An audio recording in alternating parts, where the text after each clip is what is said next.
Hi, it's Phil Craig from the Referendum Party, and I'm actually making this video at the behest of my wife.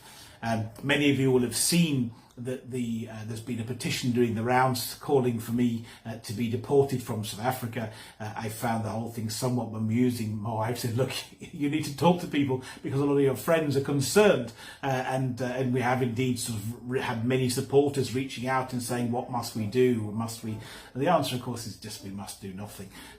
It's a ridiculous notion. I'm not going to be deported. I'm not going anywhere. We're fighting for Cape independence. And as Gandhi said, first they ignore you, then they laugh at you, then they fight you, and then you win. And of course, this is just the sort of part of the fighting process. I get this sort of attention all of the time, and don't worry about it one little bit.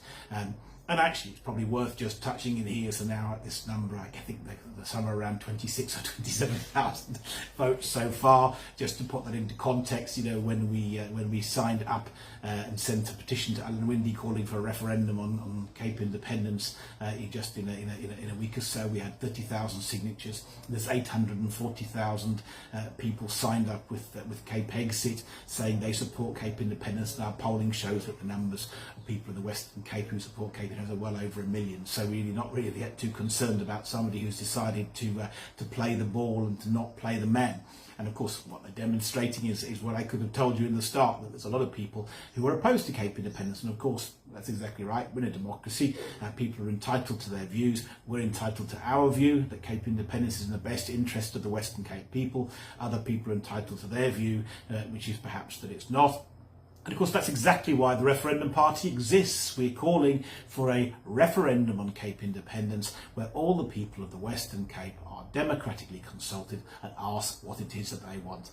And frankly, one of the things that this petition kind of misses, but perhaps it's great to illustrate, is ultimately people living in Limpopo, people living in Gauteng who find this offensive.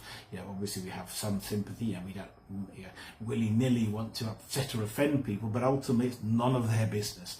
Western Cape independence is a matter for the Western Cape people, and we need to go to ask them what it is that they want. It's clear from polling that the majority of people support Cape independence, and actually they're entitled to be asked democratically. Let's find out what they want, and then we'll make a decision from there. And look, don't worry about the petition. You can just laugh that off. We certainly do. It's great now that this issue is taking such prominence that people feel they have to attack me rather than the idea. That's absolutely fine with me. All right, so thank you for your support, and let's onward and upward to the 29th of May, where we hope that people are going to vote for Cape independence, because if you want